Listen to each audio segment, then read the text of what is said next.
করা ছিল না। কিছু জিনিস গোপন থাকে ভালো ডেফিনেটলি আপু। অনেক ভালো আপনি, thank you so much. Mayabati আপু, আপনার বিয়ে হয়েছে? হ্যাঁ আলহামদুলিল্লাহ, আমার বিয়ে হয়েছে, আমার একটা বাচ্চা আছে আপু। রানিয়ার মাকে দিয়ে লাইভ করাও। আচ্ছা ঠিক আছে আপু, পেজে তোমার ছবিগুলো অনেক সুন্দর, থ্যাংক ইউ সো মাচ আপু। আচ্ছা এটা দেখেন, অসম্ভব সুন্দর, সুপার এক্সক্লুসিভ, নাম বড়, মন তো পেজে হারিয়ে ফেলেছে, সহ্য করা কঠিন। ওরে বাবা আপু, মানে আমার এই কথাটা মনে হলে আজকে বুকের ভিতর চিচিং করতেছিল, যে কোনো একটা কারণে আপু অনেক কষ্ট লাগতেছিল। হ্যাঁ এই পেজের ব্যাপারে, আমার 9 বছরের পেজটা যখন চলে গেছে, স্টিল নাও আমি যে কি হারিয়ে ফেলছি এটা একমাত্র আমি জানি। হ্যাঁ এখন অনেকে আমাকে মাঝে মাঝে, অনেক আপুরা আছেন এভাবে বলে যে আপনাকে তো চিনতামই না, হ্যাঁ আপনাকে তো রিসেন্টলি চিনছি। ভাই আমাকে কে চিনতো না চিনতো, এখন অনেক ভাবে হচ্ছে পেজে ভাইরাল হয় মানুষ, অনেক কিছু হয়। আমরা যখন স্টার্ট করেছি 2015 সালে, তখন খুব লিমিটেড কিছু ছিল। হ্যাঁ এখনের মতো ছাতা দেখে ছাতার মতো না, ঠিক আছে ভাই। আমার সবচাইতে অবাক লাগছে, আমরা একটা একটা কথা লিখি বা বলি, আমরা সেটা বুঝি না আমি কাকে কি বলেছি বা কতটুকু বলেছি। শুধু একটা ছবি দেখলাম, সামান্য একটা হচ্ছে হিংস করলাম, পরে আমি অমুকের নামে তমুকের নামে অনেক কিছু বলে ফেলতেছি। এগুলা কেন? যার থাকা তারা থাকবে, যারা থাকা তারা থাকবে।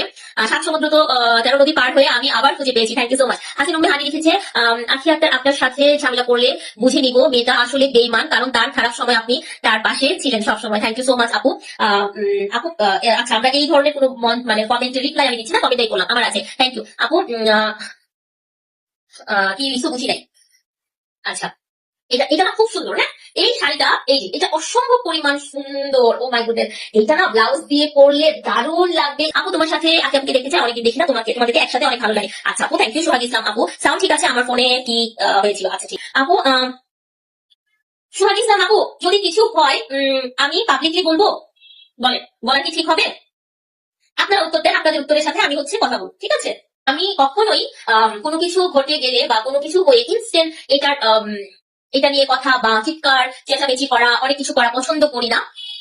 সবকিছুর মধ্যে হচ্ছে যে তুমি কতটুকু কি করো সেটা সম্পূর্ণ তোমার ব্যাপার। তবে মানুষের এত কিউরিসিটি দেখে আমি আজকেও আকি ছোট বোনের সঙ্গে অনেকক্ষণ কথা হচ্ছিল, ও আসছিল যখন, অনেকক্ষণ কথা হয়েছে, তো ওকে আমি বলতেছিলাম যে একটা জিনিস দেখো, একটা সময় আমি আপনাদের সাথেও বলি, হ্যাঁ একটা সময় ছিল যখন হচ্ছে আমি আমার পার্সোনাল আইডিতে কোনো একটা স্যাড সং দিতে পারতাম না, একটা স্টোরি শেয়ার করতে পারতাম না, কোনো কথা ভালো লাগলে সেটা শেয়ার করতে পারতাম না। অনেকে ইনবক্স করতো, ভাইয়ের সাথে কিছু হয়েছে, শ্বশুর বাড়িতে কিছু হয়েছে, কেউ কিছু বলছে, অমুকের সাথে কিছু হয়েছে, তোমার অমুক বোনের সাথে কিছু হয়েছে, এই ধরনের কোশ্চেন ছিল। হ্যাঁ একটা সময়। বাট এখন কি হচ্ছে, এখন হচ্ছে কোনো কিছু বলতেই পারছি না, কোনো কিছু শেয়ারও করতে পারছি না। ইনস্ট্যান্ট কোথা থেকে যেন এক ঝাঁক মৌমাছি এসে শুরু করে যে আখির সাথে কিছু হয়েছে, আখি কি বেইমানি করেছে, নাকি তুমি আখিকে বাদ দিয়েছো, এটা করেছো সেটা করেছো, অনেক কিছু আপু। আই এম সো সরি, আমিও দিন শেষে একজন মানুষ। এত কিছুর মধ্যে মনে হচ্ছে আখি আপুর সাথে তোমার কিছু হয়েছে, বাট তুমি বলতে চাচ্ছ না। আচ্ছা না আপু, এইসব নিয়ে কথা না বলে ডেফিনেটলি। হ্যাঁ খুবই ভালো লাগবে। কি সারপ্রাইজ দিবা? আরে আপু, সারপ্রাইজ দিতে গিয়ে দিতে পারি না আজকে, না দিয়ে দিতাম। না দেখলে ভালো লাগে না, ক্যামেরা পিছনে না সামনে দেখবো, তারপরে শান্তি। থ্যাংক ইউ আপু। শাড়ির বহর গুলো অনেক চোরা, ভালো লাগলো। হ্যাঁ বহর চোরা আছে। আমার এখানে আজকে একজন লিখছে, এতদিন কমপ্লেন করতে দেখে আজকে আবার কমপ্লেন করলেন আপনি, এরকম একটা কিছু একটা কমেন্ট লিখছে। ভাই আপনারা যে কমেন্ট